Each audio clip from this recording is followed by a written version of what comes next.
Hi, everybody. Welcome back to Word Balloon, the comic book conversation show.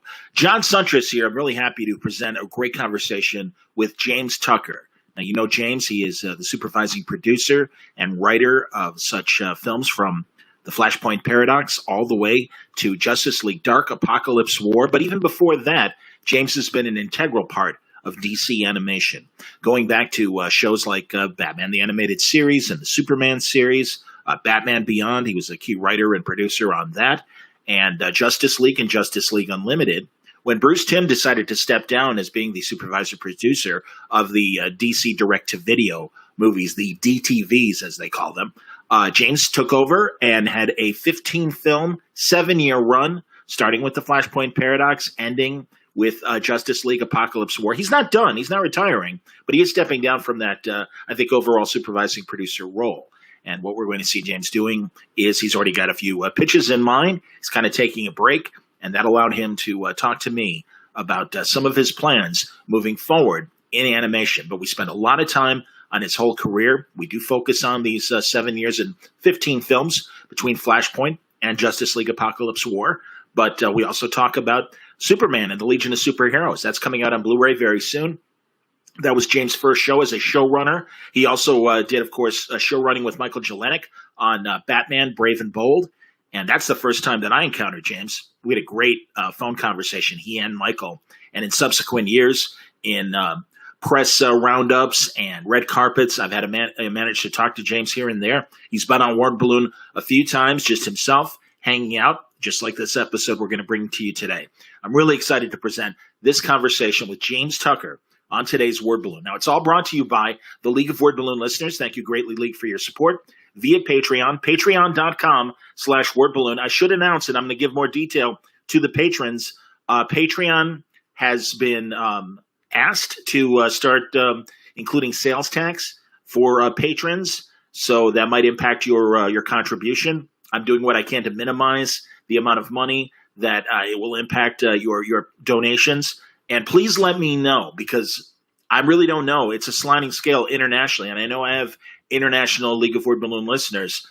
Please let me know how much you're being charged on taxes, because I want to help you. I certainly don't want you to spend money that you can't afford, and I greatly appreciate your support, as I constantly say, and I mean it when I say it. Thank you very much, League of Word Balloon listeners. Even got a couple good suggestions recently for some upcoming guests for Word Balloon from the League.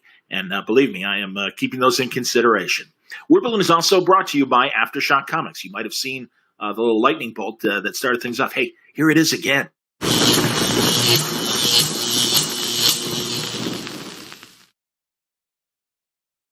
Now, Aftershock is having a great July, or I should say June, but I've already got announcements of things that are coming up in July.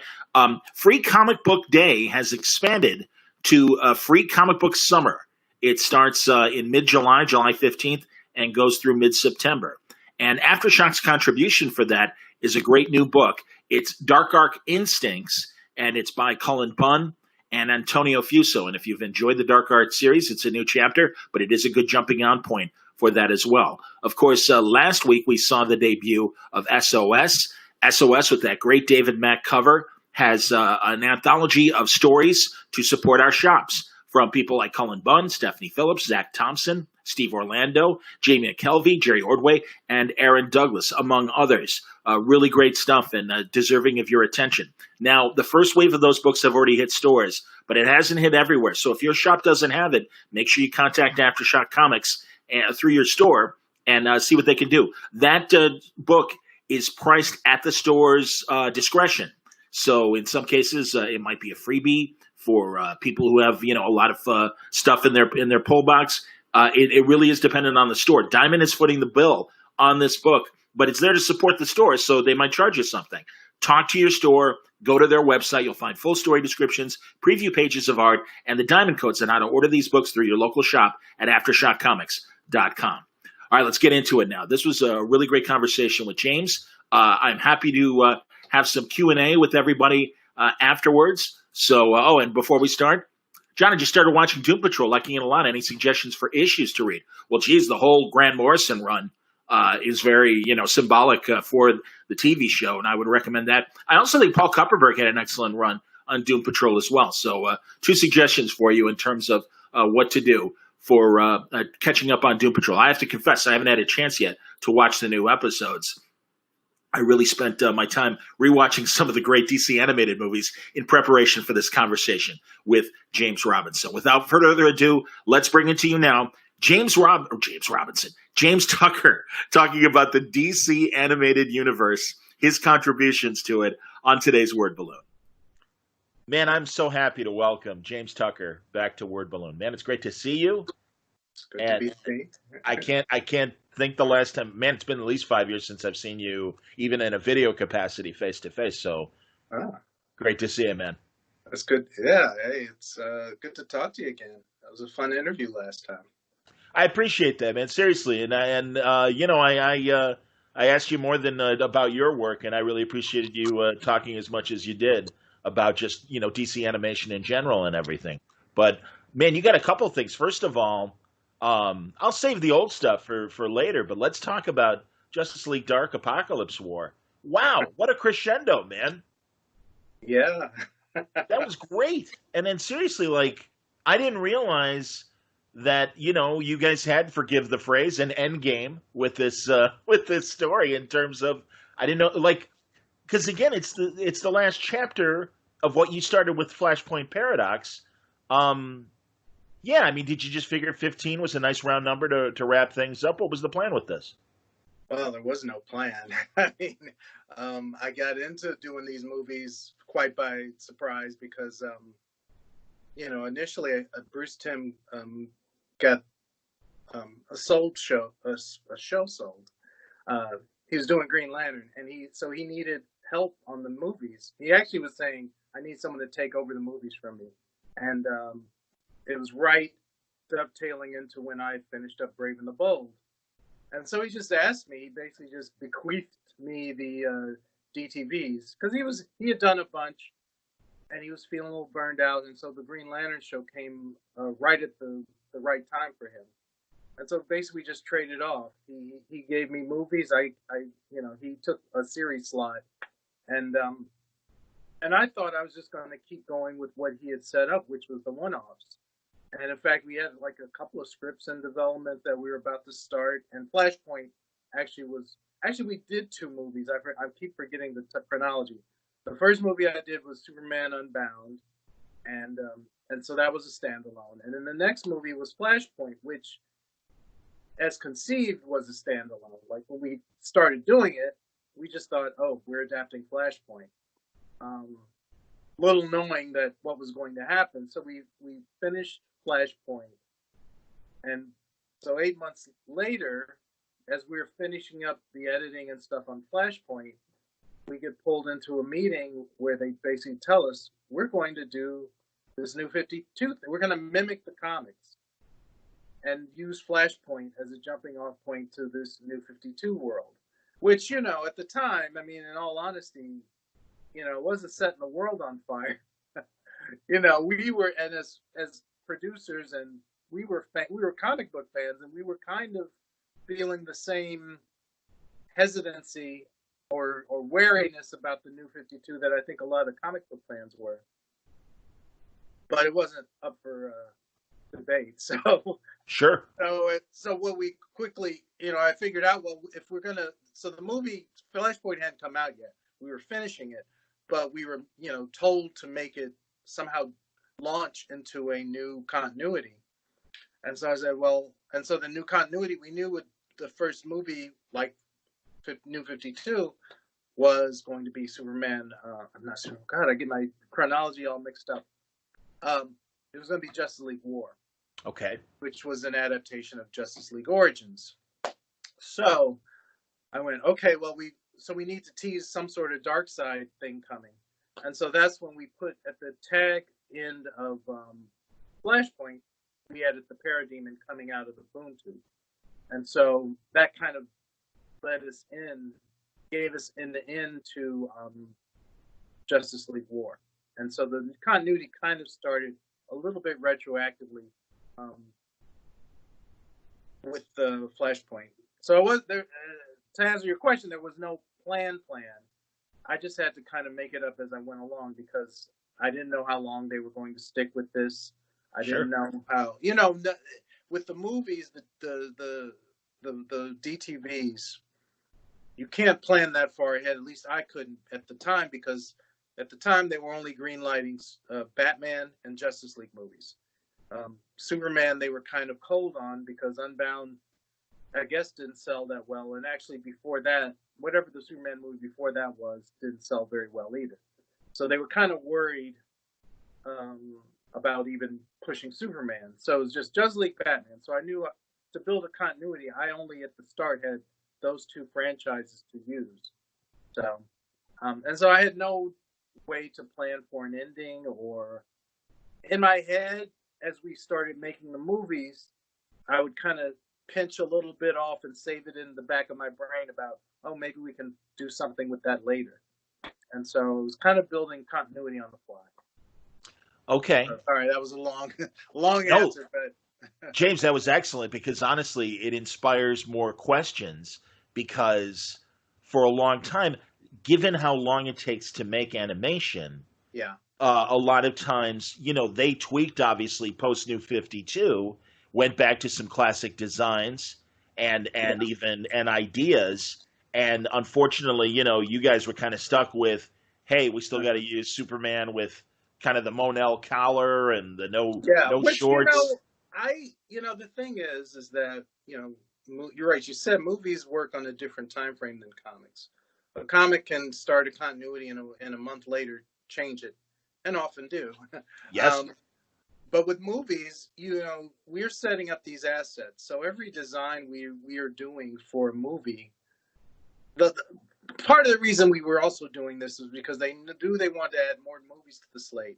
And if we had kept doing one-offs, it would have broken the back of our crew because even though we did a lot of movies in different styles prior to me coming on, we only had one crew doing that. So each movie, all new assets had to be created. Each, you know, new cast of actors had to be hired. It was always starting from square one. And I know the way the line launched, it was, you know, promoted as each of these movies will be a faithful adaptation of the comic book.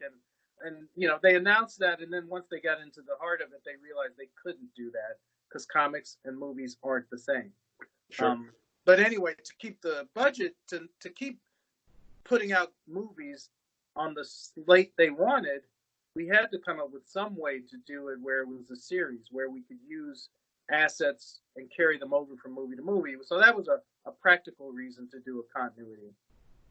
It kind of worked for me because I had come off of series work anyway, and I was more comfortable with that. So even though I balked when they told me, you know, they wanted a continuity, I went, oh, well, that's right up my alley. That's what I've been doing for the last, you know, however many years. So Yeah. and so I was geared toward building continuity because in series work, you kind of do it the same way because you don't know if you're going to get canceled or not.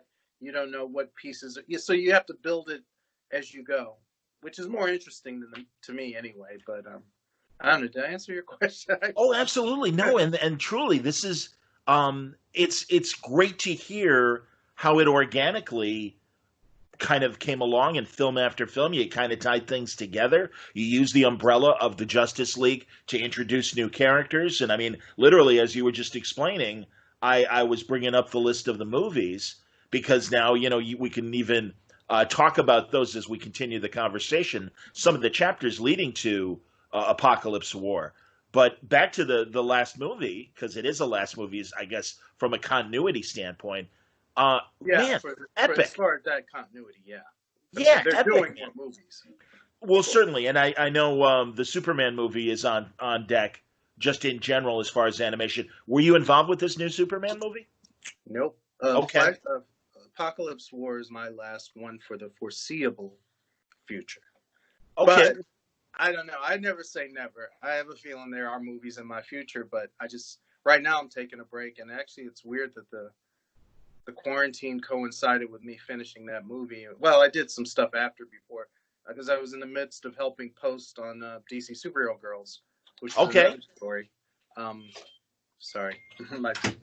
Oh, no worries, man. I think that might be my phone. It is my phone. But it's all good. Anyway, so it was it's weird that the movie coming out right at the start of quarantine, I needed to slow down because coming off of 7 years of this, movies are grinding, I think. And I did a bunch of them. I mean, I did a lot in 7 years. Some years, besides the continuity movies, they throw me something I couldn't resist, like Cape Crusaders and, doing the Batman 66 movies on top of my usual 2 movies a year. Yes. And then they said, "Oh, here's a Scooby-Doo with Brave and the Bold." I'm like, well, I can't let any. So I kind of had to take on more work. I did the shorts for Vixen during that time too. That started off the whole CW animation thing. Yes. I did a lot of work. So this all coincided in a time. Not that I would want God to put a pandemic on the world just so I could take a break. Understood. But, Sure. But it just coincided, and I've been kind of chilling a little bit. I have some stuff in development, but I'm just getting ahead of myself. But I'm just saying, it was fitting that we ended Justice League, ended the franchise when we did. Yeah. No, it's amazing, and I can appreciate them. And no, you have been nonstop, and I've appreciated when you've had a moment, in between projects to talk as we have over the years. And yeah, that's the thing. You stack all these movies together, and that's why I wanted to bring up the list. But like you said, in the meantime, you were doing the Batman 66 movies, the Scooby-Doo stuff that you did, Tom and Jerry. And didn't you do Tom and Jerry and Johnny Quest or no? No, I actually really wanted to. Did you? There was a point where if Spike Brandt had thrown me some scenes because they animated that pretty much here as far as the posing out and stuff. And besides that, I would do board work for Bruce's movies. I did Killing Joke. I did a musical number for Batman and Harley. Like if he needed a musical number, most of the time he'd ask me. So that's on top of all that work. And I'm a bit of a workaholic, which is kind of funny because as a child I was not deemed ambitious in that way, but my adulthood has proven otherwise. But so I did a lot. But and so right now is a good time to assess things and decide where do I want to go next? What do I want to do next? Again, I have some stuff in development that I would, if they either one happened, would be great. But I'm taking time right now. Okay, I understand. That's amazing, dude. And then seriously, for a second, I like this tangent. No. I like all these tangents. Are you kidding me? No. We're going I straight go, through, James. and It's all okay, good, man. I no tangents are always welcome on Word Balloon. This is quite so good, and they inspire more questions. What do you think? Two things. I mean, again, you found this ambition because obviously you really enjoy doing these films, and I mean, Christ, you're really good at it, man. So that's cool. But let's talk for a second about the musical thing. Why do you think? What is it about the musical things? Did it start with? Did you do the Am I Blue moment during the Batman animated series, or what was your first animated musical thing? the very first one was Batman Beyond Out of the Past. There was a musical number at the beginning of that, which basically was Terry and Bruce Wayne were going to see a musical based on Batman. And so it happened to be an episode. I was one of the episodes I directed in the final season of the show, and it was the best script. I mean, I liked all the scripts I got to work on, but it was that one. It was a Dini script, and it was it was just fun. It had me written all over it. It was had campy humor, but then this really dark, like twist, and it was all the kind of stuff I like to do, all mixed into one story. And so there was a musical at the front end of it, and when you're a director, you can take on what sections you actually want to board yourself if you're crazy enough to to do that. And so I got to do this one, and so that was the first one I boarded, and it turned out really well. And I did do a little bit of I in Justice League Unlimited. We had an episode called My Little Piggy, where Yes. Wonder Woman gets turned into pig, and there's a little musical sequence with Cersei, and it was boarded, but then I kind of jumped in and did a lot of little extra stuff to it to just jazz it up a little more, because I like doing that stuff, because I like all kinds of movies. It wasn't just like, the thing is about the people I worked around. We all came from different disciplines and things we liked, and I was one of the guys that liked musicals. So Glenn Murakami did too, and we all like a lot of different stuff. But I really like music. So, and I always enjoy when people break out into song inappropriately. And so I'm wired for that stuff. So when I did Brave and the Bold, I made sure we got to a place where we could do a lot of them. But again, getting ahead of myself. But No, yeah. no. So Batman Beyond was the first time I got a chance to do something like that. Okay, and I was misremembering. Of course, it was Justice League Unlimited, the Kevin Conroy "Am I Blue" moment. Yeah. That is Yeah, I so didn't board that, fantastic. but I was a producer on the show, and so a lot of, like, when we were pitching that or coming up with the story for that episode, it was like, oh yeah, she should have a musical number. I'm pretty sure I was the one that chimed in, and working on Justice League Unlimited with Bruce and Dwayne was just it was like alchemy. We just really fit well together, and our ideas just bounced and zipped around, and then Dwayne would take it all and make it into a story. And all the writers who worked on it. But it was like no idea was bad, which was it was like, oh, let's see what we can do with that. It was a good experience. But that's how we got My Little Piggy, because it's not the kind of episode people would have expected from us. And it's become a classic. And I mean, the whole Wonder Woman Batman relationship, and Susan Eisenberg has talked about it to me. I haven't had the chance to go into detail with Kevin on an interview yet, but I hope to at some point. And yeah, man, no, it's like you said, that alchemy between you, Bruce Timm, and Dwayne McDuffie. You're all comic book fans. You're all lifetime comic book fans, and it really did come through on all these projects over the years. I mean, really, and again, even these 15 movies of the cinematic universe. So it's not surprising to hear that. And I've recently talked to Alan Burnett and Dini about their new comic book digital series, and of course that gave me the opportunity to go deeper with them on their animated work.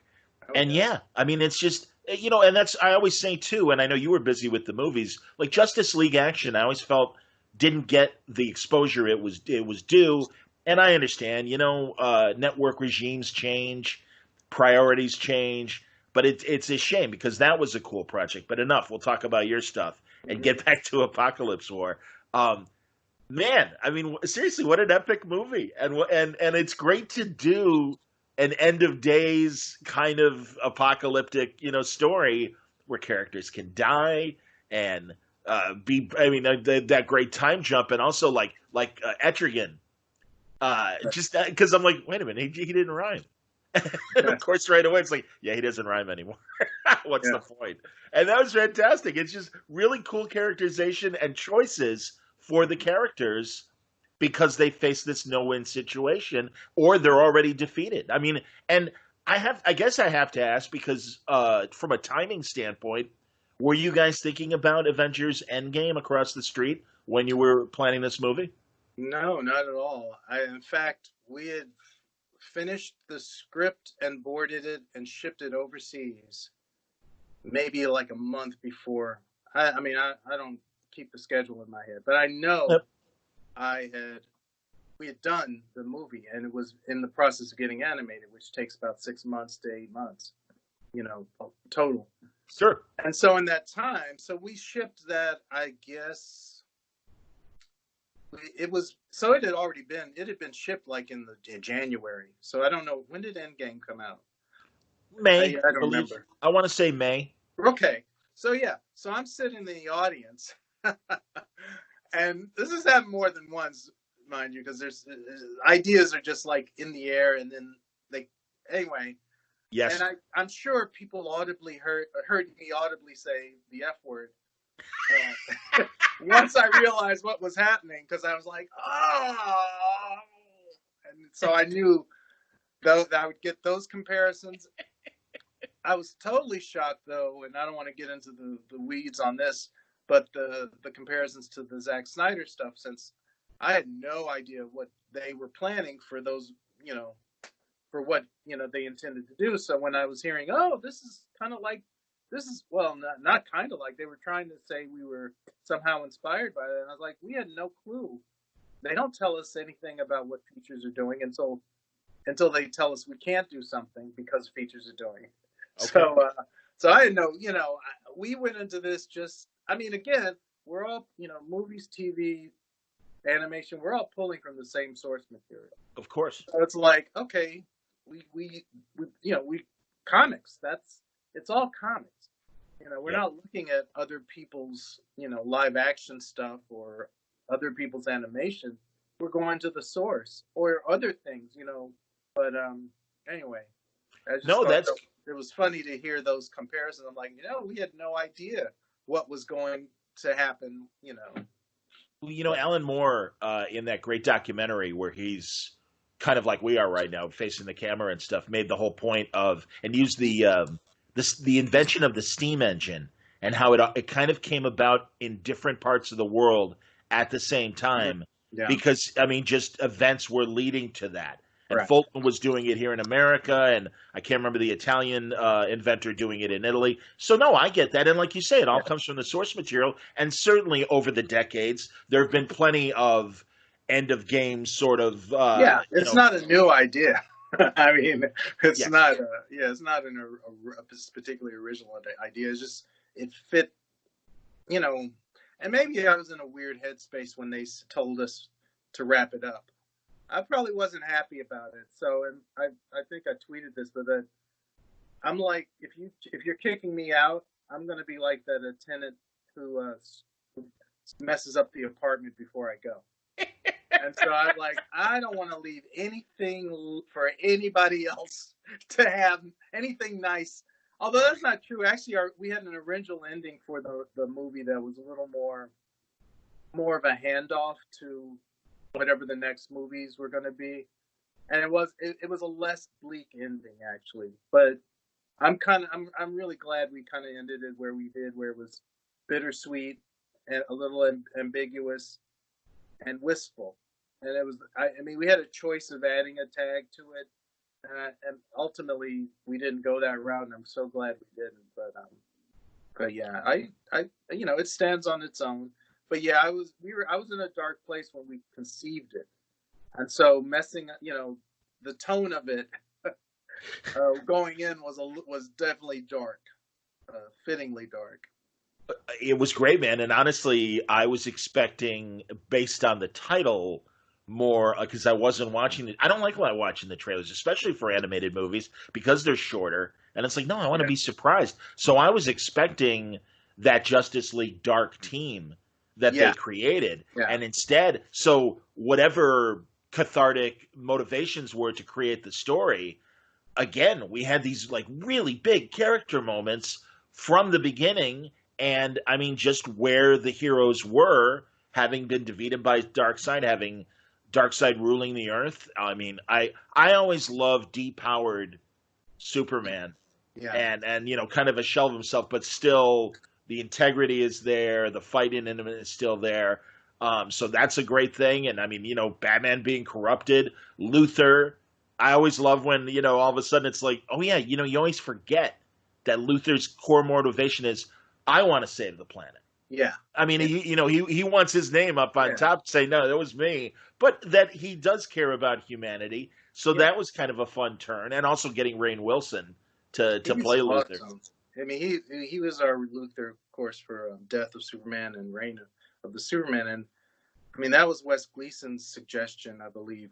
Well, I'm sure it was, and you know, I think Clancy Brown did such an amazing job with the character that for millions of people, that's who they hear. But me being a little beyond that age range, I hear Lyle Talbot. I think that because everything the I Kirk hear, Allen, the Kirk I hear the Allen guy who did Luther. it on the Filmation cartoons. I hear the guy who did it on Super Friends. I hear Gene Hackman. So there's been a lot of Luthers, and I thought Reigns was kind of a callback to some of a little more Gene Hackman, but with his own spin on it. The whole idea that he's a smarty pants, as a lot of times gets left off the Luther list of things. It's like that he has that snarky quality that I loved because it contrasted so well with Jerry O'Connell's earnestness. So I think he's a great casting coup for the movies, and he knows how to flip it into funny, but also back into sincere. Just an excellent actor, and he was really game for what he did. Anyway, I just didn't pump him up, but he was great. I mean, we were really lucky to get him, and to all actually, as far as this movie, to get all the actors back who had played the roles up till then. I mean, it was a big movie, and if one of them had not been available or didn't agree, it would have just fell off. So I'm so glad they all came back to play one last time for this one. Agreed. That whole cast, really top to Yeah. bottom, and as you say, in those 15 movies, you create from the look, the animated look that you guys went with in these movies compared to the classic Tim look, and Yeah. also the casting and stuff. No, man, you created your own continuity, and that's awesome. And a lot of the choices. And why do I always blank on Constantine, the actor? Oh, Matt Ryan. Matt Ryan. Okay, I wasn't sure it was Matt. Yeah, because Yeah. Jason is Batman. Jason O'Mara. Jason O'Mara. Yeah. Uh-huh. And yeah, Matt Ryan. My God, what a gift, man! The guy does half a season on NBC as Constantine, and thank God you guys all pick up on. It's like, actually, he's really good, and maybe he could like fit doing animation into his schedule, and it's just been great. And isn't it? It's fun that there's that continuity there of Yeah. him staying in the character till the very end. That's amazing. Yeah, and I mean, who would have, he ended up playing the role again on Legends of Tomorrow, and no, I mean, he's a great actor. He's a great person. He's a joy to work with. He just gives it his all. He doesn't think it's silly. He digs it, Yeah. and he's humble in a way. Like he understands. some actors would hate being associated with one character as much.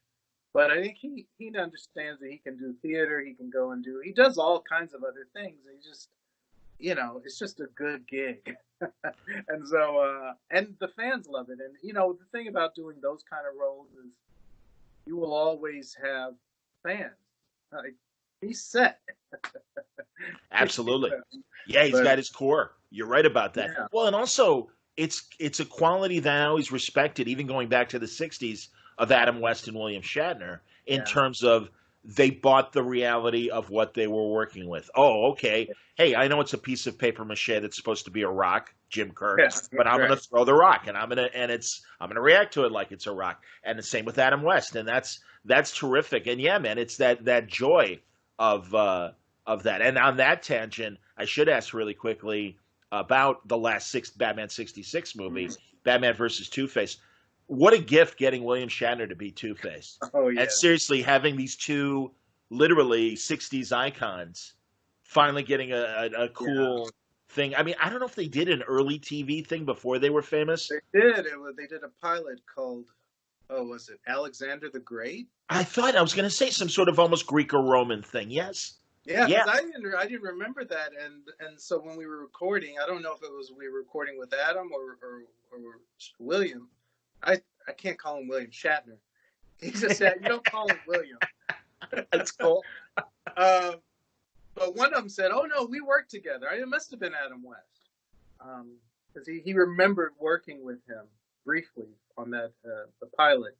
And in fact, when we started to do the two movies, because that is funny, the new 52 movies weren't planned at all, but the Batman 66 movies were planned way in advance, meaning we knew we were going to do two. We knew that we wanted William Shatner to play Two Face in the second one. So I had a lot of time to figure that all out. It was great. But we met with Adam West just to ask him, would he be interested in doing these movies and what would he think about, because we were actually nervous. We were like, what if he doesn't, what's the kind of actor who doesn't want another actor, of William Shatner's stature now? Because, Shatner, he's Shatner. And, Absolutely, man. Yeah. and that's exactly where Adam West said, no, we worked together before. That would be great. Well, in that first meeting we had with him, and he was great. I mean, they were both exactly what you would expect them to be. The only thing about Shatner that's very cool is that he is. I mean, I think he's 80 something. I don't know how old he He's is. pushing 90. He's like 89. Yeah. If I hang out with him for a day, he will drive you under the floor. He has so much energy. Like, and he's on his phone more than my niece. Like, he he is not let technology get past him. He is fully invested in the now. Well, he's been handling himself on Twitter Oh yeah. when various things have popped up. And I mean, God, I loved during the pandemic that even for a while he was tweeting as Captain Kirk dealing with the pandemic. I mean, no, I'm a massive fan, man. And also, I mean, God, that reality show he was doing with Terry Bradshaw and George Foreman and I them can see tooling around the that. world. Yeah, they were like on their bucket list, like, all right, well, let's do something cool before we really can't do it and stuff. And yeah, these guys are like running around and they're in their like 60s and 70s and 80s, and it's like, yeah, no problem, we got it. I gotta check that out. I liked his. I want to. I'm sure it's online somewhere, but his talk show, his interview show, Raw Nerve. Loved I it. I want to watch that again because Oh I. yeah, But yeah, he was great. Adam West was just a real. I mean, he was everything you would want him to be. I and mean, thank God you guys got him. Like, and then we're able to do these final projects and stuff. Seriously, I was on the press junket for the first one, and got to sit next to him in the press roundtable, and I'm like, I can't believe this. This is, I mean, you and I, God, I started watching Batman when I was 4, and oh so yeah, this was, oh yeah, yeah, it oh was yeah. just a thrill. No, it was a Absolutely, man. pinch me moment. It was like I'm sitting. I mean, I still haven't really put it all in perspective, really, because it was like we worked with him and then he was gone, and then it was like it's just been a weird. I'm still processing it, really, even after all this time of him passing. But it just the blessing of getting to work with him, on his, it's just, I can't even. I'll write a book about it someday, I guess. I look forward to it, and I appreciate you sharing the stories that you have with me and everything, man. Because no, I hear you, and what a great third act of his career, Yeah. because he certainly had his wilderness period of the Happy Hooker Goes to Washington and some of the crappy movies he made in the '70s. Yeah. So yeah, it's but no, that whole thing, those two movies. Happy to dwell on them for a second. Sure. Great writing. Thank God Julie Newmar was still around. Thank God Burt Ward is still around. Oh yeah. And yeah, man. I mean, it was just they were terrific in the same way that I loved the Batman '66 digital comics that the comic books were doing. That they really captured the spirit of the original show and know where the funny is and where the action should be as well. Great stuff. Yeah. No, it was a good time, and again, I had to fit those in between doing a lot of very serious movies. So it was I can't complain. Understood. Absolutely, man. Well, and again, back to the serious tone of your 15 shared universe stories and stuff. Again, this last movie, I love the fact that because I remember the trepidation on Warner Brothers' part when those first movies were coming out, the first DTV movies, and this is for a kid audience still, and they really weren't at least from a fan's perspective, they weren't sure how far they wanted to go. And it's great to see in the last movie. It's like, no, we swear, no, we've got really extreme violence, which I'm glad.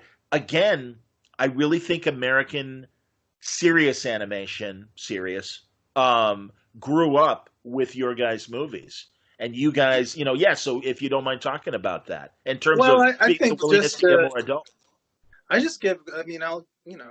always give them credit, but I think just like what they did with BTAS, I think you can see the trajectory of more mature themes, not writing down to the audience. It's kind of, as far as I can recall, although I enjoyed lots of stuff before that. But the way BTAS was really not, it was a kid's show because that's what it was meant to be, but it wasn't written. It wasn't conceived expressly. It wasn't pandering to kids. It was just what it needed to be. It was the appropriate way to do the show. I have to say that maybe earlier versions of Batman weren't necessarily appropriate in that they did talk down to the kids. They were silly and frivolous, and so I think they just brought the tools you bring to anything when you're just a regular creator. The good story, good visuals, characters that mean something. They're not silly. They actually have inner lives and stuff. So it's reinventing the wheel, but it shouldn't have been.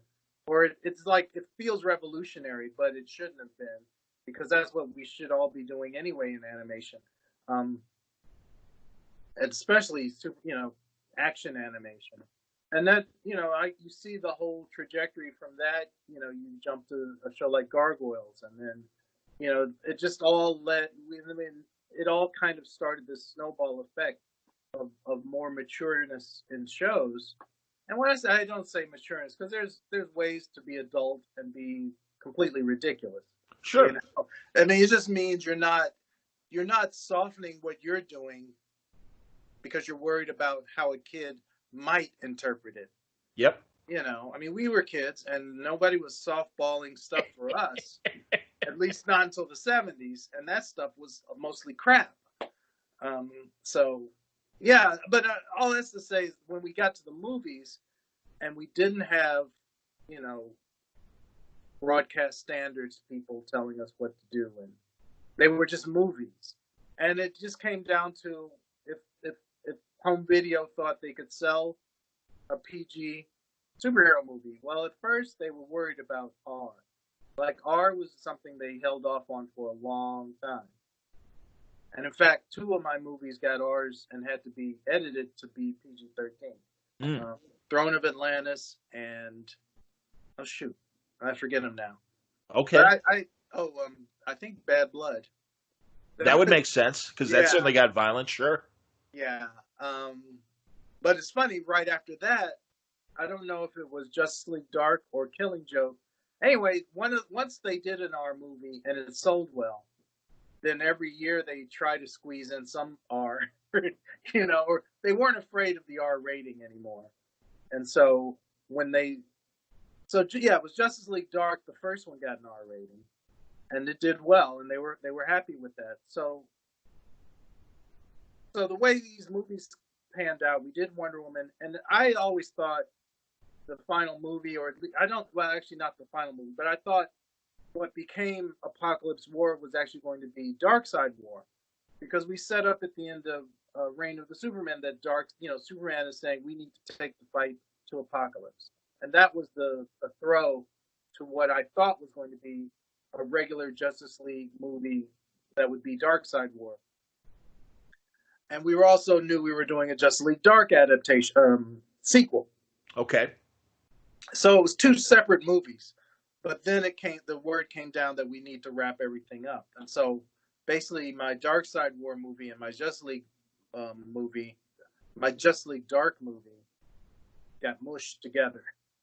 And that became Justice League Dark Apokolips War. That became the final movie. But it was actually two separate story ideas that originally. In fact, we had a whole completely different script for Justice League Dark too. Interesting. Yeah. Well, again, with this clean slate now, might be something that you guys can do in the future, possibly. I don't know. I don't know what I don't have. I'm not. I can't talk about it if I were privy to their plans, but sure. Yeah, but I mean, I love the Justice League Dark franchise, and I love the Teen Titans franchise. I like those two things we did. Again, because originally going into it, they were only willing to bankroll a Batman and a Justice League, those two properties. And so slowly I was able to spin off. Like Justice League Dark came about because I went, can we do that? It's got Justice League in the title. They're like, sure. They don't know what it is. That's they outstanding. No idea it was just like Justice League Dark. Ooh, that sounds like it'll sell. So they didn't know what they were getting. That's awesome. And then with Titans, I had to put the Titans in a Justice League movie first. Sure. And that's what got them, we got the spin-off franchise. I wish we could have done more solo Titans movies, but that's the way the cookie crumbles. But so their line expanded, because I'll take credit. I rarely take credit for too much, but I get them to open up their line of movies because they were really hesitant.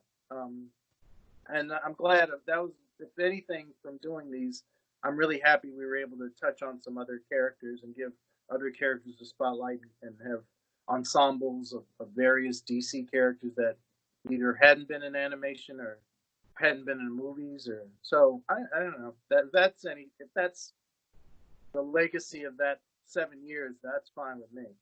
I'm with you, man. No, and again, like you say, putting the Titans with the Justice League opened that door. The Suicide Squad movies were great. Yeah. Oh yeah, I love those too.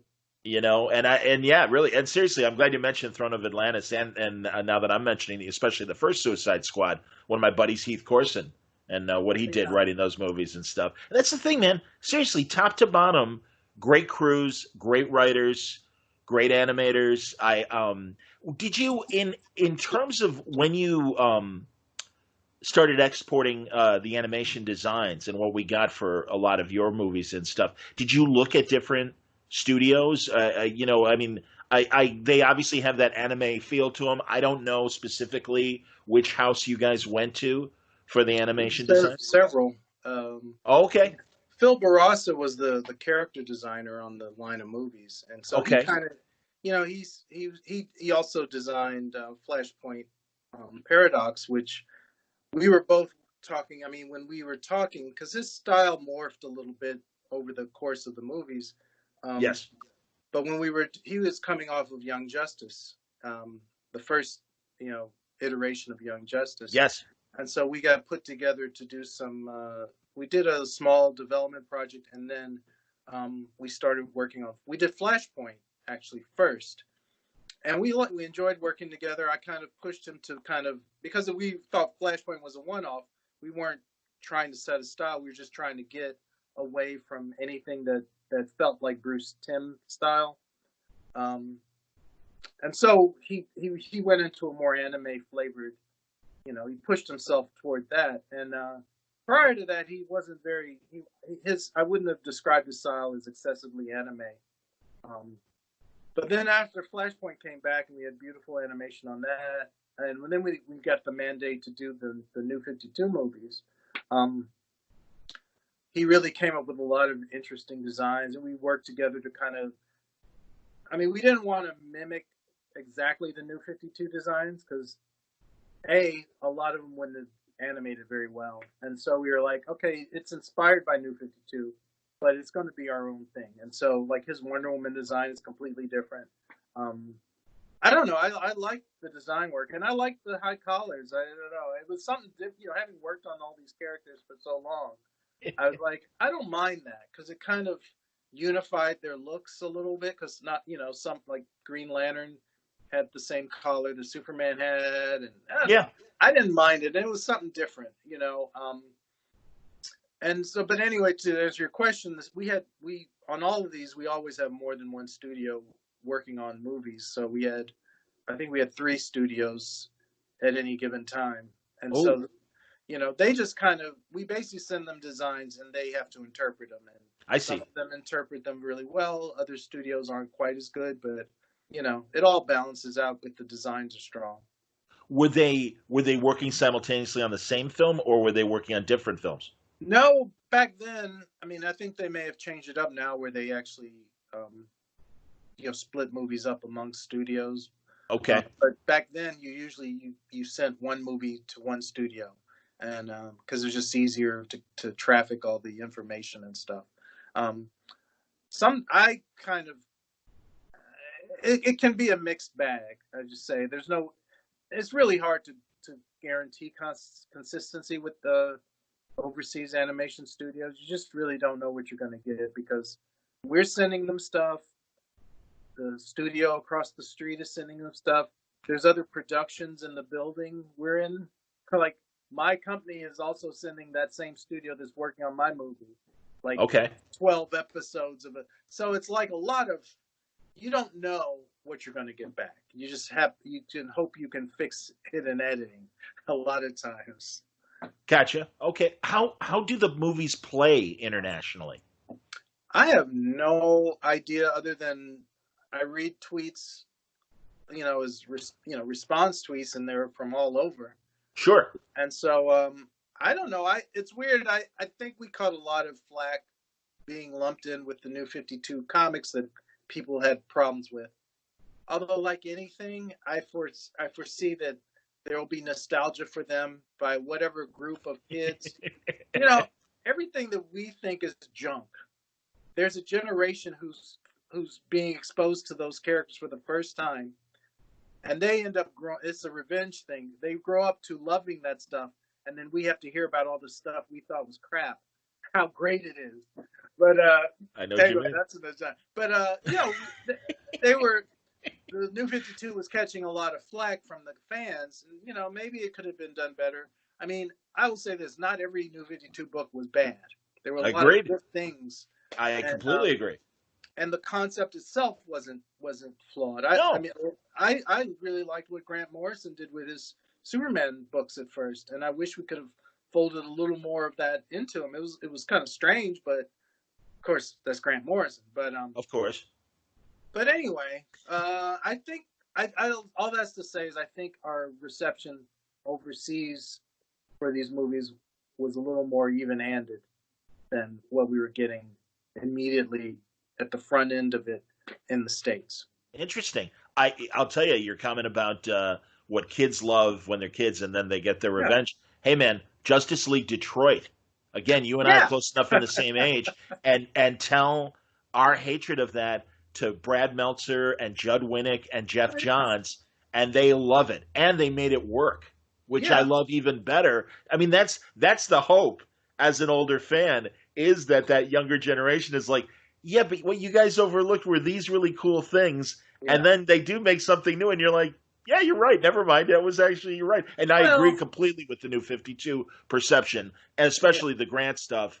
And I talked to Rags Morales about the yeah, design. I loved the jeans and the T-shirt for Superman, yeah, yeah, the shorter cape. It was a good year one sort of idea for him. yeah. So And it's like these characters aren't preserved in amber. yeah, They're mythology. It's like how many different ways can you interpret Hercules? I mean, there's lots of different ways. agreed. There's I don't know. It's like Shakespeare. You can like you go see a Shakespeare play and they've set it in you know outer space or something, and it's still Sure. Shakespeare.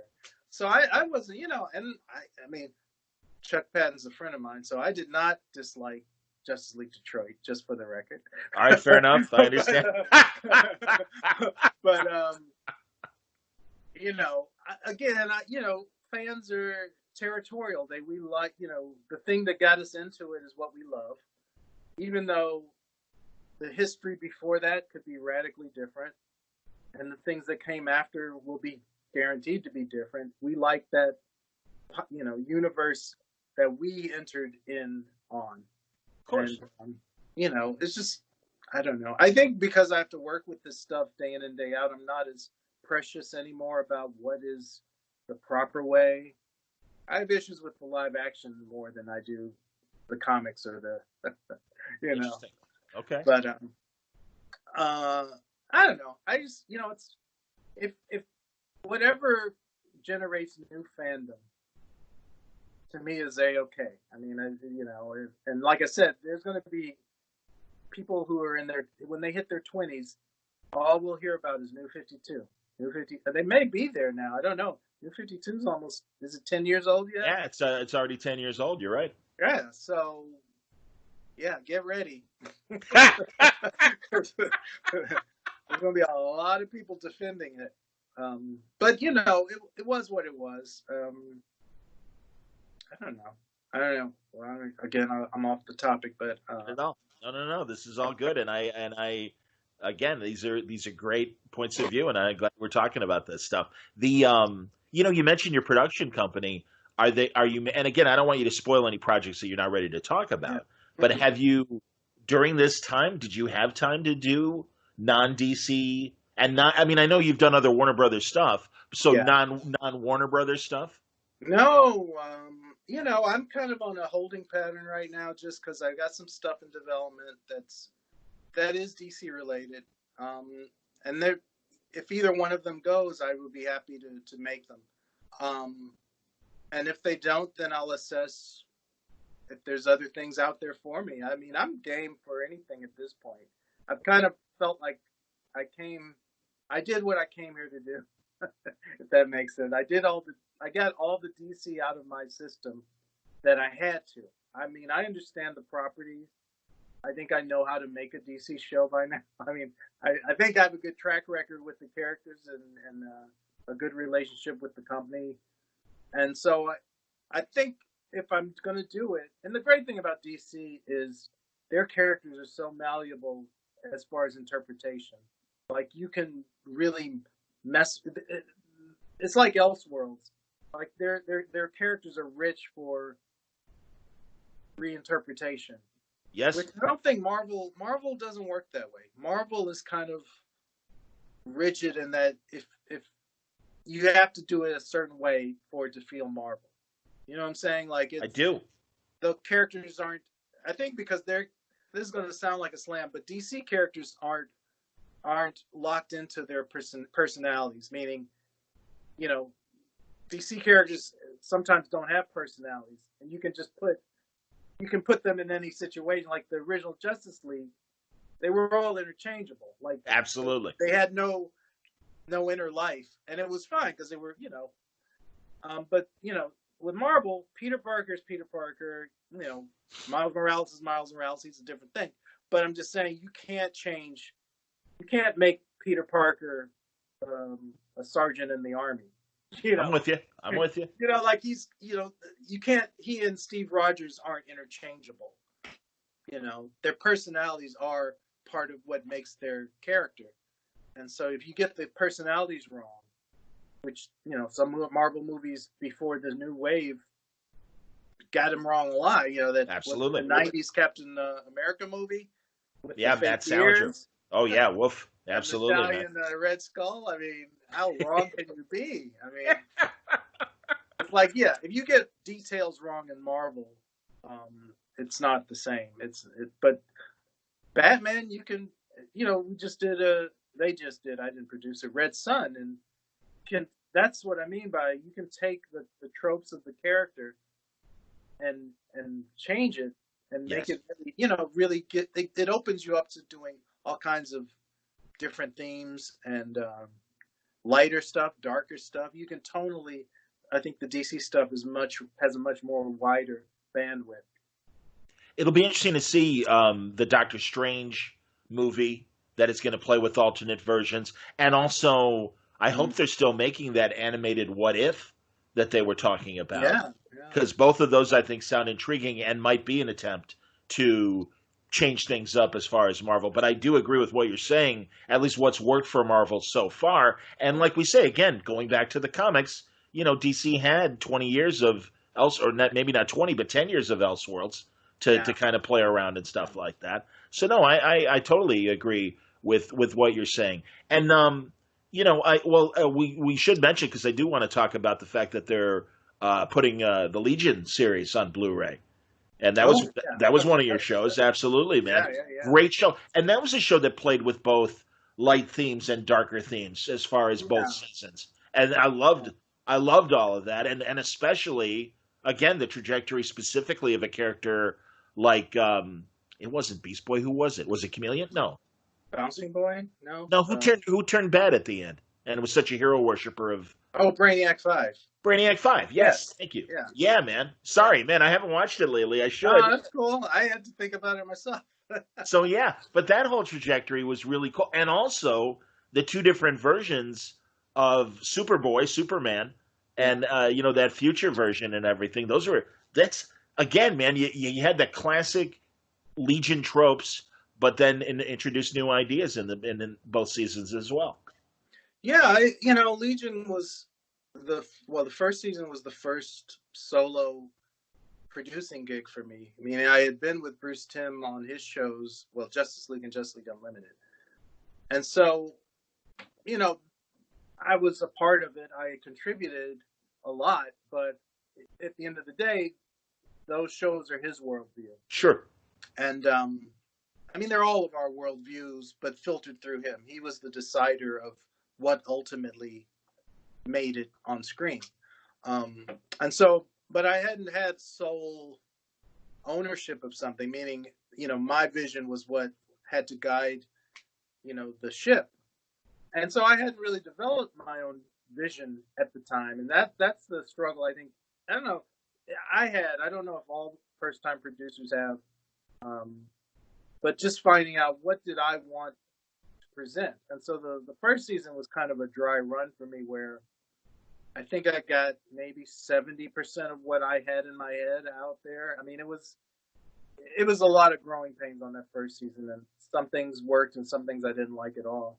And so when we got second season, and I got hooked up with Michael Jelenic, who I ended up doing Brave and the Bold with. I mean, he and I clicked really. I mean, he's just good. Great, actually. Not just good, he's great.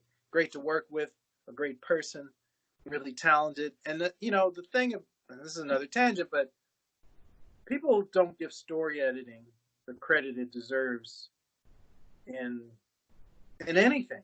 I mean, because, there's a director, and there's, they think what they see and hear is the end all and be all, but they don't know that behind all of this stuff is editing, picture editing and story editing. I mean, there's people that sit there and take all this stuff in and then figure out what works and what doesn't. And anyway, he's a great story editor. He was a great story editor on that and on Legion and Brave and the Bold. And he was a great team. He worked with me really well. And we got to do a lot of stuff in that second season that I wanted to do.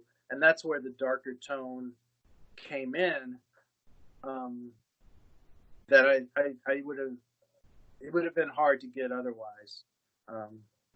So I that show was kind of a training ground for me in a way. And second season reflects more of what I was about, where I wanted to go, and so it was a great experience, and I'm glad it's finally getting out there. I don't think anyone understood that it was a Superman show because his name wasn't in the title, and so that's what took so long for it to get out on, and it was on a little bit out on DVD, and then it never got. I don't know if that's a problem with Legion as a concept. Like the book has a problem getting traction sometimes too. And Absolutely. I don't know if it's something about the name.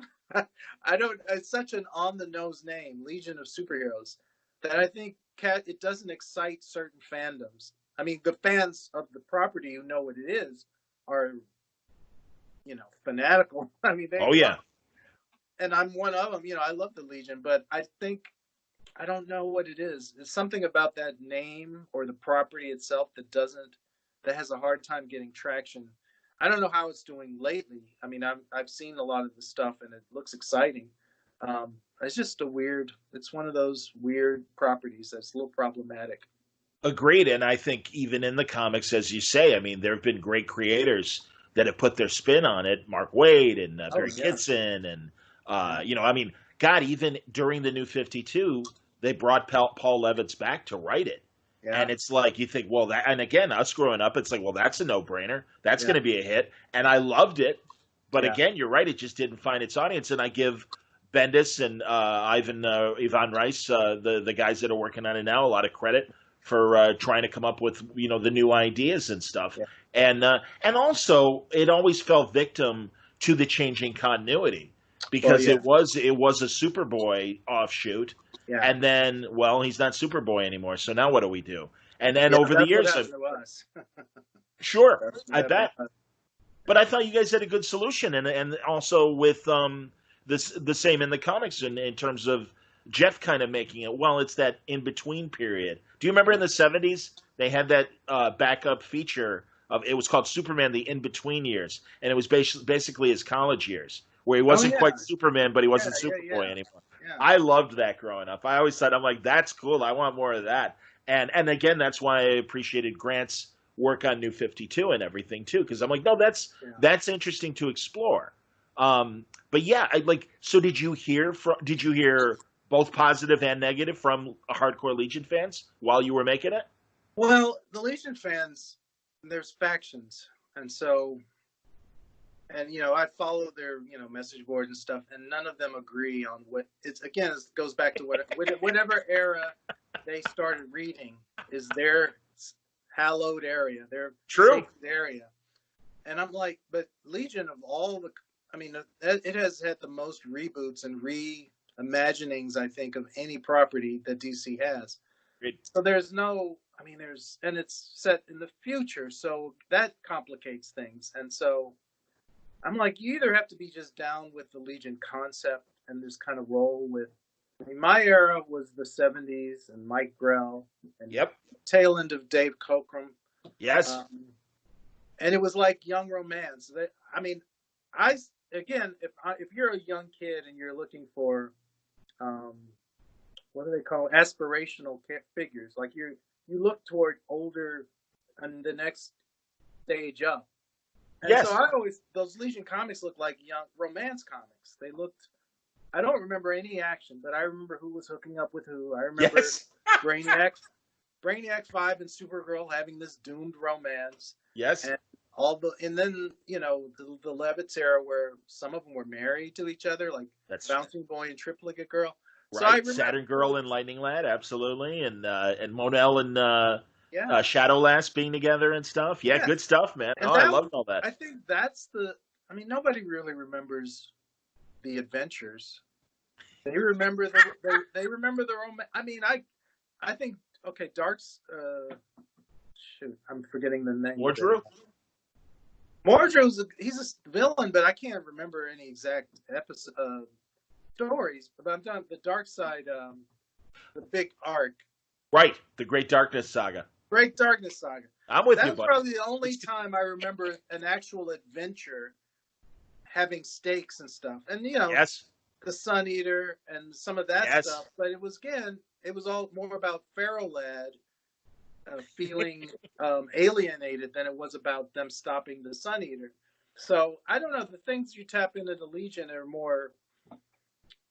It's like a litmus test for your adolescence. It's like you're growing up, and the feelings you have, and all the angst, and all that, and all the sense of impending responsibility. That's the thing that I think Legion has, and it works better when they seem younger. Is that these are empowered teenagers, like they're the cops on their planet in a way. They have this awesome responsibility. I'm like, where are the adult superheroes? Because you think about it, everyone who's in charge of superheroing is young. Right. It's like it's a interesting way to correlate how a teenager feels as they're acquiring responsibilities as they go from adolescence and through their impending adulthood. And I think the Legion works best when it's kind of doing that. But it does a lot of things who are depending on who's writing, and so. No, but that's a great point, and it is the contrast to the Titans, because the Yeah. Titans are really proving themselves to their mentors. Yes. Whereas you're right, and I liked how Wade and Kitson during their run, it was almost like the superhero concept was almost a teenage fad. Yeah. That they kind of rediscovered the 20th century superheroes and are like, oh, that's cool, we should do that. And it was this, and you're right, in contrast to how the rest of the universe in the future worked, that these teenagers were all kind of super cops and stuff. Yeah. Very interesting. I agree with that. That's a great point. Yeah. So, yeah. And I in hindsight, because I also thought, again, the Legion it could be, when I was reading those earlier Legions where they had all these punitive rules about you can't duplicate your powers, and and they would kick people out willy-nilly, or you couldn't get into the club. It was like 4-H club. Yes. Where there's all these weird rules, it was like the Masons and the 4-H club. It was this weird, and there was something a little, I'm throwing this out lightly, but it's a heavy word, but is it fascistic about it? Like there was a hierarchy, and there was a rigidity to some of the Legion structure, especially in the early days. Yes. And there was like a mean girl quality as far as, and I thought, wow, if I had to do it over again, I would have definitely played up a little bit of that. We touched on it a little bit because we made Cosmic Boy a bit of an ass. Because I thought, it's this club, and they, once we had the auditions, which is always something I remembered as a kid. Oh yeah. They were an elitist group. Absolutely. And you can't avoid that. And I think, I don't know, there's something about it. You could definitely craft the Legion as villains if you wanted to, like young. That's villains. Fantastic, James. You're right about that. That's amazing. Because I would read the book, but it's weird when you're a kid. The world does seem a little arbitrary, especially when you realize, okay, these rules that they're telling me to follow, they're not following them. There's a point as a kid when you realize, wait a minute, there's some messed up crap going on, and there's something about the Legion that there's an unfairness to some of their judgments. They would, again, it would always strike me weird that they would just, this character that they'd have all these adventures with, the next issue they kick him out because of one little thing. I was like, wow, that's cold. So I don't know. I would definitely do the Legion differently, especially if I had a chance to do a movie. Like, I think there was one movie we wanted to do where it was that adaptation of the Legion with Superman when he loses his powers in the Legion, and there's an evil Justice League. It was an action run with Jeff Johns and Gary Frank created, and I really liked that Legion story. But anyway, that's another side. But anyway, yeah, the Legion. There's more to be had from them. I agree, and man, I'll tell you, that's a great way from a perception standpoint to set the Legion of Substitute Heroes. and kind of almost make them, because they're all the rejects and everything. Yeah. And yeah, we're not good enough to be in the elite squad and everything. And Well, yeah, and you think about the Legion. I mean, if we couldn't do Legion the way they did it back then now, because yeah, the Legion of Substitute Heroes is all the outsiders, the weirdo. Like you could not do that comic now. I mean, the Legion should be made up of the outsiders and the weird. Weird is even not allowed. You can't call anything weird anymore, which is fine. But the characters that, in fact, one of our most popular episodes was our episode with the Legion of Substitute Heroes. yep. And it's I don't know. There's something there. I don't know. I have to read what they're currently doing with it to see if some of those ideas are being used. But I mean, it's kind of where the X-Men gets it right, or in that they embrace the strange characters, and I got it. That's part of it. I really hope Bendis is watching or listening to this, and we're friends. But I honestly, I think you're introducing a lot of ideas.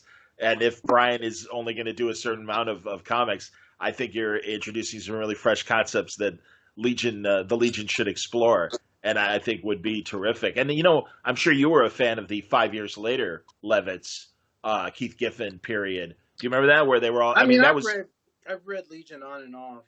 So, okay. The funny thing is, when I was doing the series, the current run, the run that was going on at the time was I get their names wrong. Abnett and Lanning.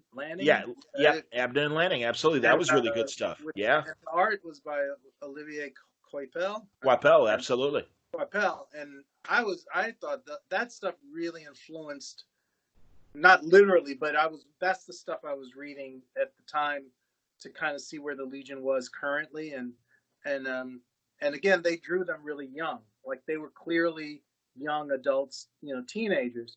And I run, because sometimes different runs of the Legion, they look a lot older, even though they're supposed to be teenagers, they're buff, and they don't physically look like young people or young kids. But anyway, yeah, that stuff was really influential on where my head was at when I was starting. But yeah. I'm with you, man. No, I liked them introducing Ra's al Ghul in the future. And again, kind of like some of the 20th century threats showing up in the 30th century. And he was a classic example. And yeah, it was like, ooh, that's, again. Yeah, I mean, that's the thing. I think there's been some really exciting things done with the Legion. And again, tell me about that Superman, future Superman that you created for oh, yeah. Well, the show. So we didn't know if we were going to get a second season, and so I had hoped we were, because there was some things I wanted to get to touch on, and Michael had started working with me, and so we were gonna. And again, this is another kind of problem with the Legion, is that some of the characters, if you don't read the comics, you don't know that, like Mon-El. So I was like, they wanted another superpowered character because they didn't like our Superboy from first season. But the thing with that was, originally he was supposed to be Superboy, and because of legal issues, we had to rename him Superman throughout the first season. But he was designed to look like a scrawny Superboy. Sure. And so when we got the pickup, the person in charge of the network she wanted someone who was Superman. And I'm like, well, we can age him up. And but then I think she wanted a not sexier, but a tougher super character. Like she wanted someone like, and so I said, well, what we could use Mon-El, because he's from the, and you say Mon-El to people who don't read comics, and they're like, who is he? And so he's basically Superman, but he's not. What? He's allergic to lead, not kryptonite. Why is he better? So that didn't fly. And so then it was like, okay. Quickly, I think we did it in the meeting, or Michael and I went off alone and said, what if he's a clone? What if, because basically the things they wanted to do, the character they wanted, there was no real existing DC character at the time who was part of the Legion that we could use. So it was like, okay, let's make our own character. and and so and I don't know if we knew about Connor, I was going to ask. Okay. and maybe we did, and we basically created our version of Connor Kent, in that originally Kal-El, who is what his, we call him Superman X privately, but they didn't like that because it had X in the title, so Right. we don't Oh, want okay. to push X-Men. But it was like Superman X was a cool name. That's who he is to me. But anyway, his name ended up being Kal-El. Yeah. Um, but yeah, he probably owes a lot to Connor Kent, because initially we never got around to doing it, but we wanted to say that he had Superman and Lex Luthor's DNA in him somehow. But we hadn't really introduced Lex Luthor. We had his great granddaughter in the show. Yep. Anyway, we never got to really make that connection to him, but the idea was that he was a Superman who was basically created out of a test tube, created to be a warrior. And so he was basically just bred to be a killing machine. And so it's that way he kind of has that little Wolverine thing going on. He's Sure. a little more edgy, and so that's kind of, it's weird because Kids WB was not known for having characters that were that edgy. But by the time we came around with our show, this person who was in charge, her name was Betsy McGowan. She was really cool. I wish she had been running the network all along, because she loved Superman, and she had a dark streak. I mean, she not a dark streak, but she really liked action. She wanted stuff to have oomph. Yeah. And a lot of the people who had preceded her, come before, were very they didn't like superheroes. They didn't really allow us. I mean, we could have never done Justice League for that regime that was in charge of that network. And so we were lucky Cartoon Network took us up. But by the time Betsy became the person in charge of Kids WB, she was really cool to deal with, and she pushed for having Kal-El be as a killer. Yeah. And also the reason that the season was able to be darker was that she was open to it, and so it really allowed us to really explore some themes that we wouldn't have been able to even a year before. Was it because of the whole Superboy legality issue that kind of popped up around the time of the show? Was that coinciding with the timing of the show where he had to be Superman and not Superboy? Because I know there was an ownership issue for a while with the estates of Siegel and Schuster. It was a long involved lawsuit that kept morphing. Yes. So when we went into production on the series, we were assured that it would all be settled and that Superboy was fine to use. So we recorded all of the first 13 episodes. He's in almost all of them, I think, and everyone's saying Superboy, Superboy, Superboy. And so then it comes time to do the post on it, which in ADR, where you have to fill in all the sound effects and all that, and all the voices and stuff, you adjust. And in that time, we got a mandate that he can't be called Superboy. So that meant we had to go in every instance of him being called Superboy, we had to substitute Superman. Wow. So, we had ADR sessions that we would have been fine. We wouldn't have really needed to do a lot, except because we had to change that one word out every episode. It ended up making our ADR just hellish. Sure. He was, everyone was saying Superboy. I think that not being able to call him Superboy kind of hurt the branding of the first season, because he didn't look like Superman, Right. And I think casual fan, again, it's a Legion issue in that it's like, is he Superman? Is he Superboy? It's like, I thought Superman was with the League. Why is it? It created a lot of confusion, which you cannot confuse your audience when you're launching a series. You can't let their mind wander. You have to let them know exactly what your show is and what they can expect, at least what they think they can expect, and then you surprise them. But when you're confusing them going in and they don't know what it is, and it was a tough first season with For the that. for the release of the Blu-ray, did you do any special features? Did you do new interviews? Anything like that? I probably don't. I don't know if I can talk about that yet. I know they've announced it, but I don't know. I don't know if the special features have been announced, so I'll beg off of that. Okay. All right. Well, here's hoping. And Which yeah, is kind of answering the question, but yeah, I would imagine, and that's fine. That's yeah. fine.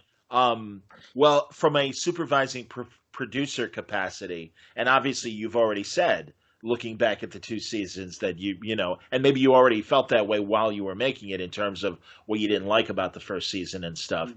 But no, I mean, God, and then you and Mike go off and do Brave and Bold afterwards and stuff, and it's so good. So yeah, I appreciate that chemistry that you guys found and that was our first conversation, was you and Mike coming on, and I was so delighted that you guys are like, hey, do you want to talk about Brave and Bold? And I'm like, and I forget the DC PR person that repped the conversation, but I'm like, oh yeah, and truly, again, James, I'll tell you, and this conversation proves it as well. You have these insights into the characters that it never occurred to me, and I've said this before when we talked specifically about Brave and Bold, but it's like, well, he's the Golden Age Batman. And that's why he acts the way that he's Earth 2 Batman. And I'm like, Yeah. of course he is. That's fantastic. Of course he is. That's amazing. And yeah, man, right down to the design and stuff like that. It's no, I get it. So I hope that I'm really looking forward to this release for the Blu-ray, and Yeah. yeah, whatever whatever you did do in terms of looking back. And again, yeah, I understand. Yeah, it's been I've had a lot of I've been lucky in that I've really been able to do 99.9% of what I would have wanted to do. So I can't complain. I mean, everything has its challenges, but I've been able to work with really good people on really good projects, and I don't know. I've been lucky. I've been really lucky, and Well, to have that time. I'll tell you, man. All right, to wrap up, because I really appreciate your time, and when you're ready to talk about new things, I have a feeling we'll come back and talk more. Once I know, Well, I understand it; it's all good, man. But let me I'm ask out. you, because we've been staring at those two pieces of art right Oh, behind you. right. So yeah, I should ask you because I figured that'd be a good way to wrap up and ask you Oh, about both pieces. well, this one is a cell from. Speaking of Brave and the Bold, this was a sequence I boarded on the new Batman Adventures, which was Legends of the Dark Knight, and one of the segments was Dick spraying Batman, like Yes. Batman, and so that was the kernel of the idea that Brave and the Bold ultimately grew out of. So I saw this. I actually had to buy that cell. I know, no, they don't give us anything,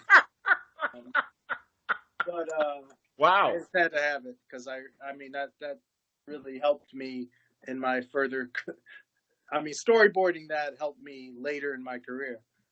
This is just a weird Batman done by Rafe Garris. Rafe Garris. I think Oh, again.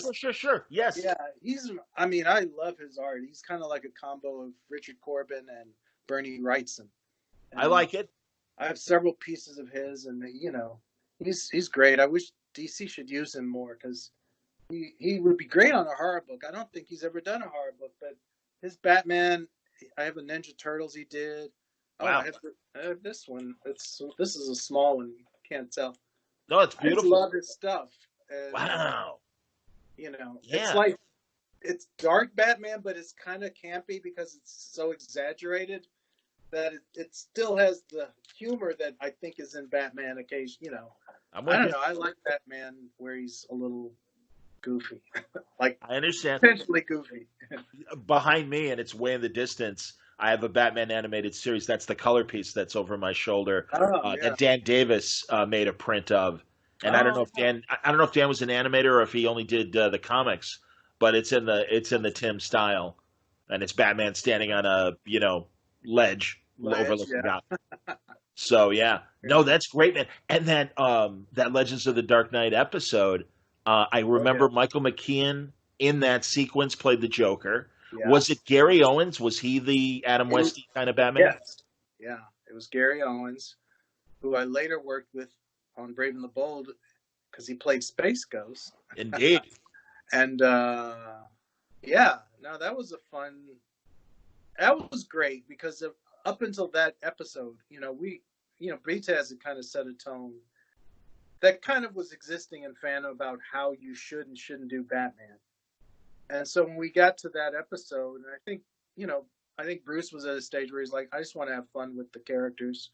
I want to acknowledge that there was a Batman before we did what we did.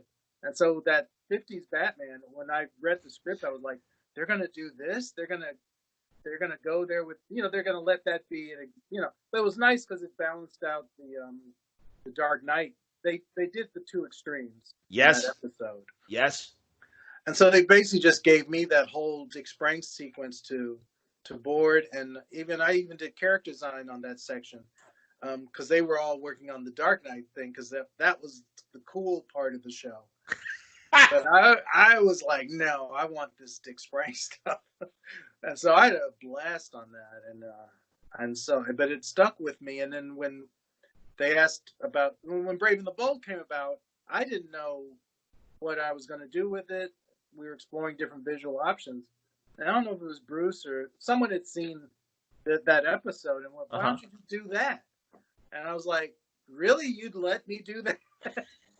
Because I'll do it. And so, yeah, that's how we ended up with that. But anyway, it was all a strange, amazing thing. That's fantastic, man.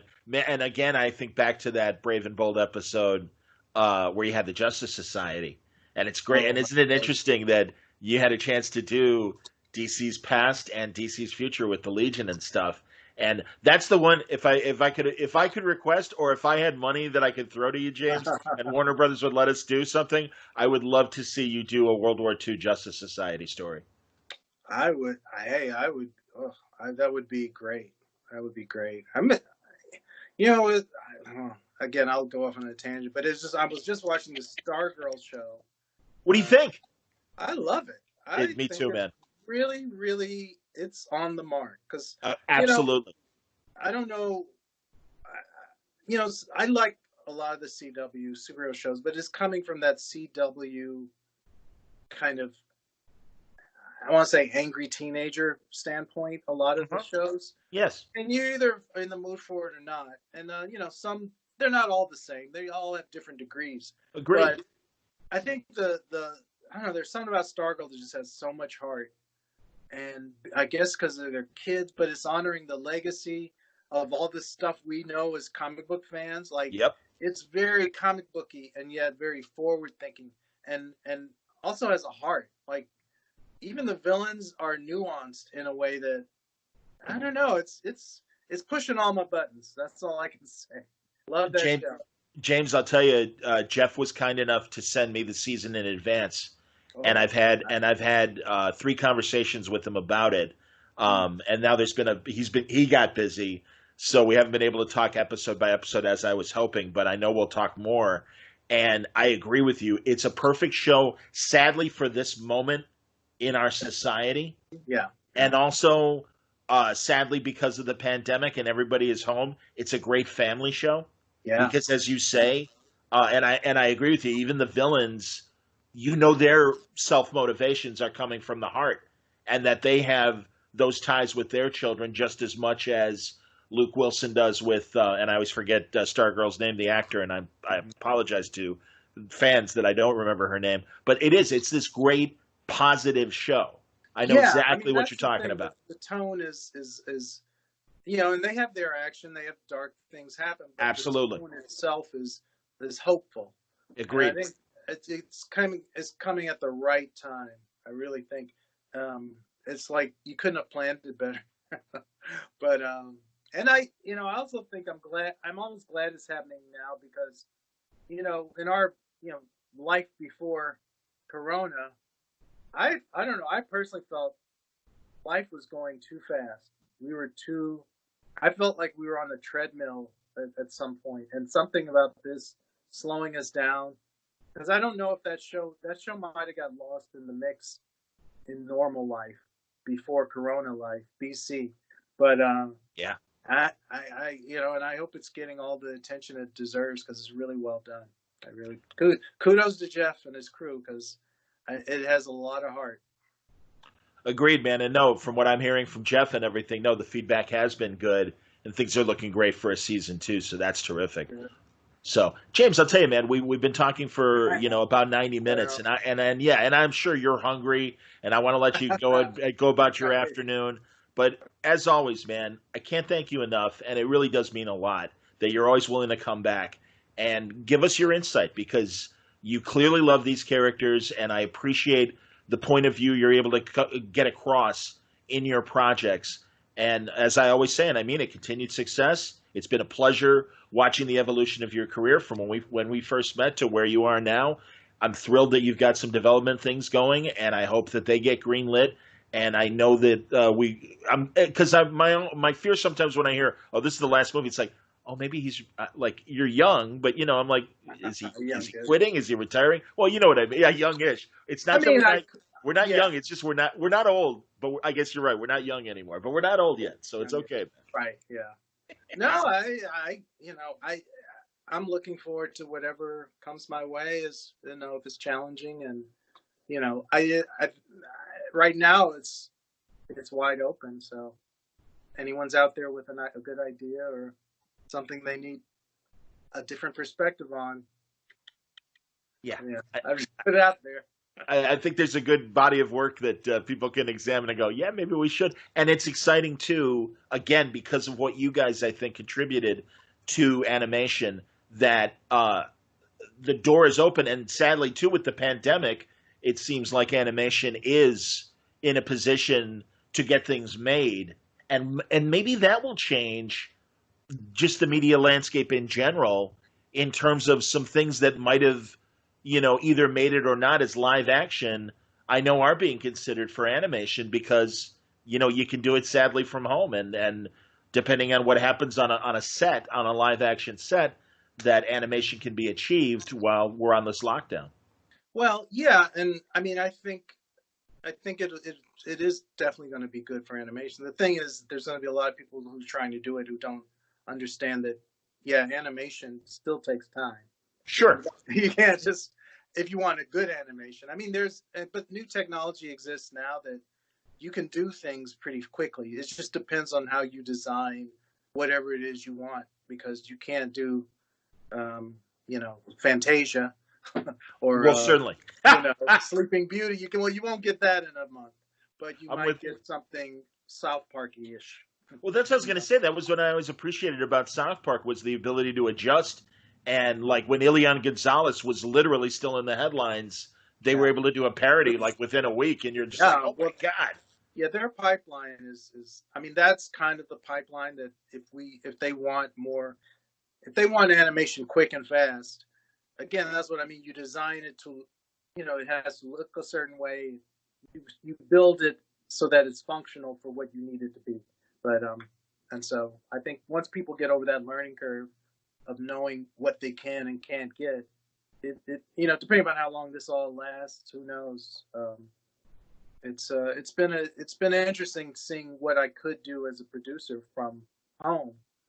I'm like, oh, I could have been doing this from home all this time, but great new world.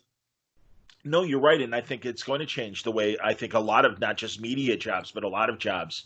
You're going to see, I think, a lot of more workers at home doing their thing, and hell, that's certainly what I'm doing with the podcast right now, and even in broadcasting. So I do understand. Well, as always, James, thank you so much. Right. I really can't thank you enough, and you're always welcome back, man. So when I see an announcement with you, I'm gonna the bat signal's gonna go back up. So be ready to put the cape and mask back on. Okay, there you go. And I'm going to speak very softly in case you have to adjust your, volume, because I'm sorry that James's volume was a little low compared to mine. But what a great conversation. I want to address a couple questions that came up here at the end. And forgive me, folks, it was a pre-recorded interview. We did it on Friday afternoon. But why did you not direct more animated movies? Love the Batman versus Brainiac story. Well, one thing I would point out is that being the producer, it really is the producer's job or the producer role that has kind of the bigger, I think, thumbprint on a film, in an animated film. Bruce Timm, as in the same capacity, those are all his. I mean, there were other directors and stuff, but really, like, the vision of what we got in the animated series, and when Bruce Timm was the supervising producer, that was all his stuff. And I would point out that James, although, you know, again, it's a fair question to ask. I'll try and remember that the next time I talk to him. But his role obviously wasn't minimized as a director and everything. So, or as a producer, I should say. David Cook would love to see unrealized films have a second chance in animation. Completely agree, man. I think a lot of things would be very interesting. I think we have gotten those things. Darren Aronofsky was talking about doing Batman Year One, and that was years before we got the animated film. So I think that has already happened in some ways. But I think, man, I'd love to see Ben Affleck's Batman movie, if the rumors are proven untrue, and see him, see that vision come through in an animation thing. WRH 631, he's had a great career. I can't think of any duds or letdowns. I completely agree with that. So, that's absolutely true. So, and Matthew, that would be cool for Zack Snyder's vision to maybe get some unreleased films in a second chance. Maybe, we'll see what happens. Again, I really think it's interesting that Marvel, with what they're doing on Disney Plus, What If, and then also the live action movie, the Doctor Strange Into the Mouth of Madness, it's going to be interesting to see how, alternate takes of Marvel characters are going to be presented in those versions and stuff. So, yeah, we'll see about that. Haishim Zubi says, Dave Goyer's Superman script sounds wild. I haven't read it. There are so many great, not only, DC or Marvel unrealized scripts, but, Frank Darabont had a great Indiana Jones idea that never happened. Others have as well. So DC Universe should do an Elseworld show. Sure, that's okay. I mean, Gotham, we did get Gotham by Gaslight, for example, and we got Red Sun. So we have gotten some Elseworlds direct-to-video productions, and likely will, continuing moving on and stuff. I'm really interested to see what the new vision is, starting with the new Superman movie that's coming out in just a couple of months. I think that's going to be really interesting. We'll see what happens. But hey, everybody, any final questions? If not, I'll wrap things up. We've been going a good long time here on Word Balloon. I appreciate the audience sticking around and enjoying the questions. Was this okay? I really wanted to release this on as many video platforms as possible. The full audio will be released tomorrow here on Word Balloon as well, on the audio portion of Word Balloon at my Spreaker site. And I'm going to catch up on the website, wordballoon.com. I am behind posting things there. That seems to be the place that people go to the least to get the podcast. Most of the people are hip enough to use their podcast, apps on their phones and on their computers, and go directly to Spreaker to get a lot of their stuff. So there you go. I'm going to bring on my Legion animated DVDs now. I forgot I had it. Well, that's cool, Brad. But also for others who don't have those, the new Blu-rays of the Legion are coming out in just a couple weeks. And like we said, James, that was James's first showrunner job. So it's a great series, and really 2 great seasons, and very classic Legion of Superheroes story ideas and designs. I love what Bendis is doing as well, and every iteration of the Legion. Hell, since I was a little kid, reading those exact same stories as James was pointing out, the Mike Grell stuff and Paul Levitt stuff and of the 70s, and Dave Cockrum as well. 5 years later in the 80s blew my mind. As I always say about James Bond movies, I'm Father Flanagan. There's no such thing as a bad Legion story. It doesn't matter. I appreciate every iteration of the Legion, the different changes, Legionnaires 3, and all that stuff. So, do I think Harley Quinn is overexposed? Obviously, you mean the character, not the way she's dressed. That's a fair question. I'm going to say no, because I don't think there are enough women that have the buzz that she has in the DC universe. So I'm glad that they are doing as much as they are with her. I love the Harley Quinn animated series. Pat Schumacher will be back for a new conversation. I don't know if it's going to be a Word Balloon Live or not, but there you go, And let's see, what else? Here's a good question. Have you ever planned on having Greg Weisman on? Would love to hear him give some hints on Young Justice Season 4. I had Greg on years ago, I think before Season 2 of Young Justice, and that was in conjunction with him being at Long Beach Comic-Con. But, I should reach out. I don't, it's funny because most of my DC connections are either directly with people like Pat Schumacher and Jeff Johns regarding live-action DC and animated DC. The few recent things I've gotten, like talking to Alan Burnett and Paul Dini, have come through DC Comics. I'll take a chance. I'll try to see about that. So, again, Blurred Forever. When you ask if Harley Quinn is overexposed, I don't think so. I think she's great, and I love the animated series. I'll confess I still haven't seen the Birds of Prey movie, mostly because it got mixed reviews. And I don't know. I'll get to it, but I have to admit I haven't yet. So, Working Man asks, what's next on the Word Balloon schedule? Well, I can tell you right now that locked in for tomorrow, Word Balloon Live, Paul Jenkins will join us, the great Marvel writer that did so much with Spider-Man over the years. And, of course, he and Jay Lee, the incredible Inhumans, that was part of the beginnings of Marvel Knights, and a very celebrated, probably the greatest Inhumans stories that Jack Kirby and Stan Lee were involved in. So he's coming up tomorrow. Kelly Sue DeConnick is scheduled for Wednesday, late afternoon Pacific time, probably around 6, I believe, Eastern time. Pretty sure about that. We will have a nice conversation. Really looking forward to catching up with Kel and getting her point of view on not only what's been happening in the comics, but also in the comic business. And I think she's been very vocal on some very needed changes on how business is done and separate the personal from the business as far as the comic book industry goes. A couple other things that are penciled in but not firm, so I'd rather not mention those right now. I am planning a horror trivia contest with, at the very least, Tim Seeley and Mike Marisi and probably Fred Van Lente as contestants. Might get a couple other stars to join us on that, depending on how responses go to emails. So that's another thing that's coming up here on Word Balloon. I really hope you enjoyed today's show, brought to you by the League of Word Balloon Listeners. Listen, look, I'm going to do my, there we go. The League of Word Balloon Listeners. That's right. Okay, that's my attempt at a domino mask with my fingers. But their domino masks and capes well in place through their subscriptions from Patreon. Patreon.com/Word Balloon. Thank you greatly, League, for your support. And I'm going to do this without my glasses. Word Balloon also brought to you by Aftershock Comics. There are great books on the way from Aftershock. Don't forget, Free Comic Book Summer begins July 15th. And Dark Arc Instincts is Aftershock's contribution to stores.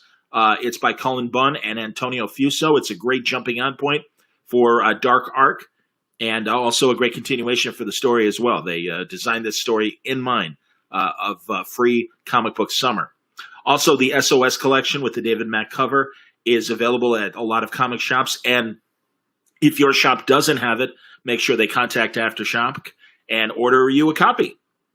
What the price point is on that, it all depends on the shop. It is designed to help raise funds for local comic stores, but it's a great anthology featuring stories from Cullen Bunn and Stephanie Phillips, Zach Thompson, Steve Orlando, Jamie McKelvey, Jerry Ordway, and Aaron Douglas. And don't forget, Out of the Blue, a great World War II epic from Garth Ennis and Keith Burns, comes out July 8th. Those are just some of the great things there on Aftershock.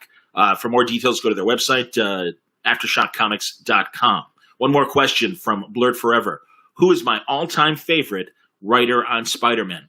I'll tell you, Dan Slott is pretty damn good, and I know that that's of recent vintage, but I can't pick one. I got to be honest. I mean, if I do have to pick one, it's got to be Stan. It has to be Stan. Stan laid down the foundation. But I would also point to Marv Wolfman, and of course, why am I blanking? The guy who wrote Jerry Conway, the guy who wrote the Death of Gwen Stacy, who blew my 9-year-old mind when I read that in reprints, and also Roger Stern is an incredible Spider-Man writer. Paul is an incredible Spider-Man writer. Bendis did amazing things on Ultimate Spider-Man, and creating Miles Morales is no small feat. So yeah, sorry, I can't just pick one. Why not? Why can't we have both? As the little girl says in the El Paso commercials. So There you go. That'll do it for Word Balloon today, Word Balloon Live. Thanks a lot for watching, everybody. Really appreciate it. And thank you for listening as well, because this audio, with a little trim on our little technical snafu at the beginning, will be presented as is for the Word Balloon audio audience. And don't forget, there's a huge archive of Word Balloon. If you go to the Spreaker network, you will find all the great episodes of Word Balloon. I am well over 1,000, coming close to 1,100, in fact, very soon. And it's been pretty amazing. So thanks a lot. Thank you, everybody, for watching. You're very kind, Brad. I appreciate you watching. You guys are awesome, too, for hanging out. As always, I wrap up every show by saying Word Balloon is a copyright feature of Shaky Productions. Copyright 2020. Stay safe, stay happy, stay healthy. Thanks again for watching another Word Balloon video. We've got plenty more at our channel, Word Balloon. If you enjoyed it, please like it and consider subscribing to the channel. And of course, support me on Patreon, patreon.com/wordballoon. Thanks a lot for watching.